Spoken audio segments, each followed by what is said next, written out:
અમીરગઢ તાલુકાની અંદર વિવિધ કામો એટલે કે અંદાજે 46 કિલોમીટરના રોડની મંજૂરી આવેલ, રાજ્ય સરકારે મંજૂરી આપેલ. વન વિભાગ વિસ્તારમાં આવવાથી કેટલીક બાબતોની ગૂંચ ઘણા સમયથી હતી. એ મારા ધ્યાને આવતા તત્કાલ અસરે એને મંજૂરી આપી આજે આ 46 કિલોમીટર રોડના ખાતમુહૂર્ત કરવામાં આવ્યું છે. આ ખાતમુહૂર્ત આદિવાસી એક નાનકડી દીકરી અને માલધારી સમાજની એક દીકરીએ ખાતમુહૂર્ત કર્યું છે.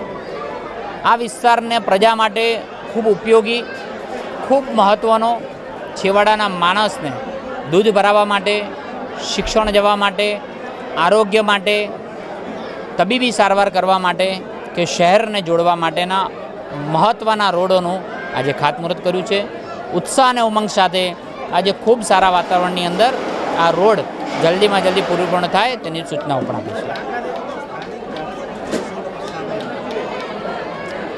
કોઈ પણ કાર્યક્રમ મંત્રીશ્રીનો હોય તો સ્થાનિક ધારાસભ્યને આમંત્રણ હોય જ છે.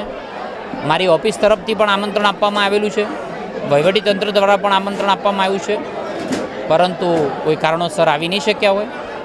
બાકી ખૂબ જનપ્રતિનિધિઓ, ભારતીય જનતા પાર્ટીના તમામ ટીમો સાથે મળીને જેને ઉપયોગી છે એવા લોકો સાથે મળીને પણ આ રોડનું ખાતમુહૂર્ત કરવામાં આવ્યું છે.